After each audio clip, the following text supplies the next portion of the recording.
How has the pandemic changed the film business? Great question, very timely. The major change is obviously the theatrical business, theaters closing, so that's had a huge impact on how movies are viewed now, especially, the big blockbuster tentpole releases. So that's a big one, but that also caused a huge change in the whole VOD world, like the streaming world. So all these studios that were probably thinking about, becoming subscription video on demand services, had it in the works, likely accelerated their plans. And now all of a sudden you've got, 8 or 10 major streaming services when before you had Netflix really was it, and then, an Amazon Prime. And then of course Disney Plus was starting up, but Disney Plus really jumped in quickly, and then everybody followed. So I think that the studios realized they needed another, avenue to exhibit their movies because they couldn't depend on the theaters, obviously. And, that accelerated that so much. And I'm not sure if it's good or bad. I think for indie films, it's actually not good, which I'll talk about later. But probably for overall viewership for consumers, now there's such a vast choice of quality programming that's available at really affordable prices. So I guess that's good. Now, me personally, I love going to the movies. Like, I like a night out at the movie theater.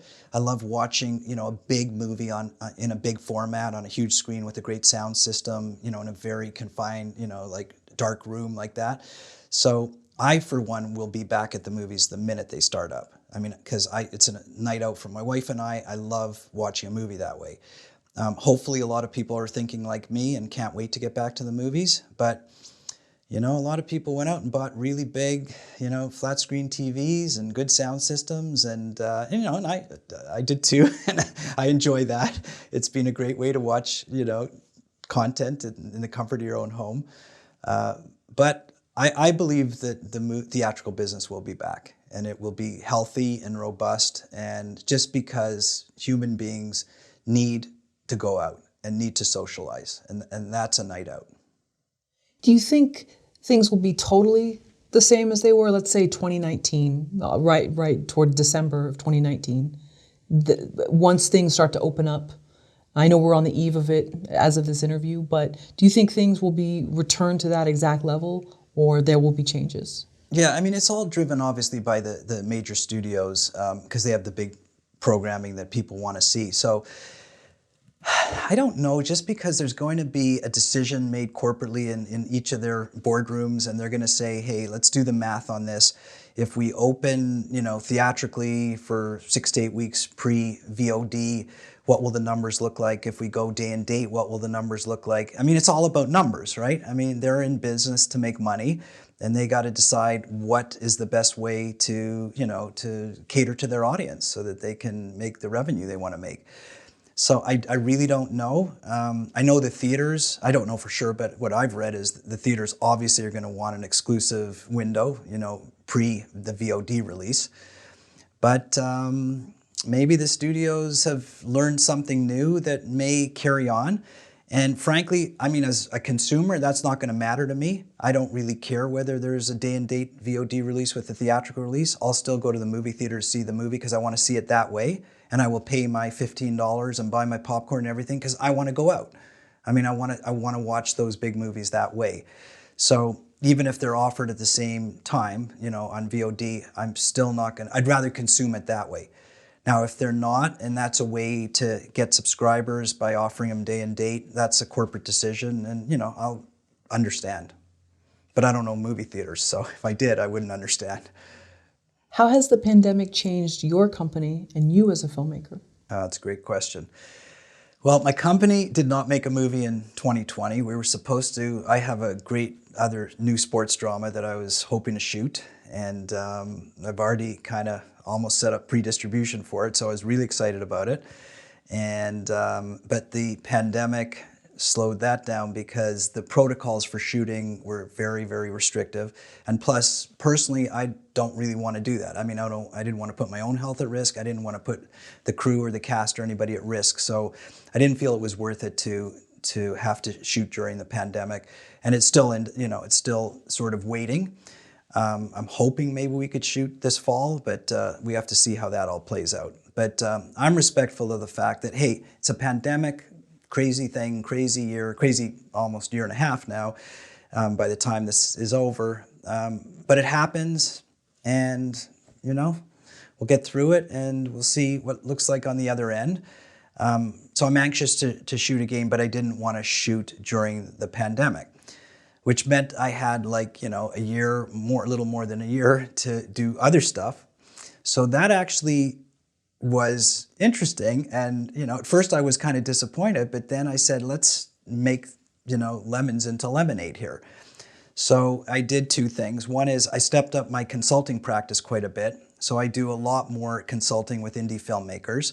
And, you know, I'm enjoying that because everybody is kind of struggling and going through the same thing. And it's nice to chat with people and give them advice. And I think I've connected with a lot of filmmakers, and I feel like they've learned a lot, and I've hopefully helped them through stuff. And I'm sure some of them will be watching this interview and hopefully make nice comments.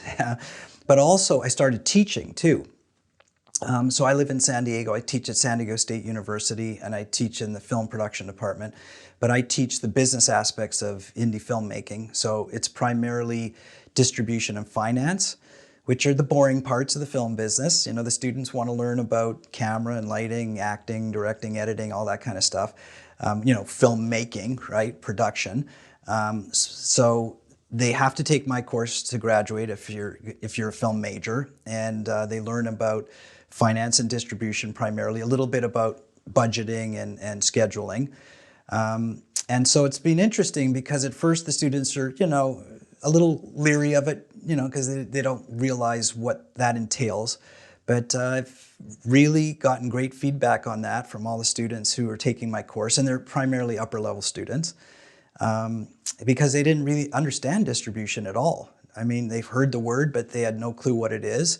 I talk a lot about marketing and, you know, how to kind of make sure that you've got your plans in place before you start shooting, so that maybe you'll do things differently during your shoot if you need to.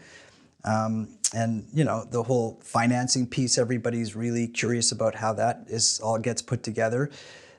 There's legal terms, technical terms, lots of business terms, which, yeah, people who are artists and filmmakers don't really love that, but totally appreciate it once they understand how it all fits together to become, you know, the film business. And so in my course, I call it the business of film. The students call it the film business. I always say you should put the business part first, not the film part, but, you know, they're both equal. I mean, you need to have the art, obviously, the artistic side, but they're taking, you know, a dozen courses on that side and one course in business. And, you know, maybe that will expand into more. I believe in order to be a successful filmmaker, as I've said many times in your interviews and to other people, it's really helpful to know what really goes on the business side, primarily the distribution side. You don't have to do it all. And I tell people you don't have to become an expert in it, but it's good to understand it, to at least be aware what goes on, what other people do, so that you know, you can be part of the conversation and the narrative, and just be a little bit more up to speed, so that when you do cross those bridges, at least you know what the bridge is. And what do you start out with once you get through all of sort of the housekeeping of the course and the timeline and what materials they need? What do you start with? So it's interesting. So I teach in my course, which is the business aspects of filmmaking, I teach 3 units. I teach distribution, production, and finance. And I actually teach them in that order.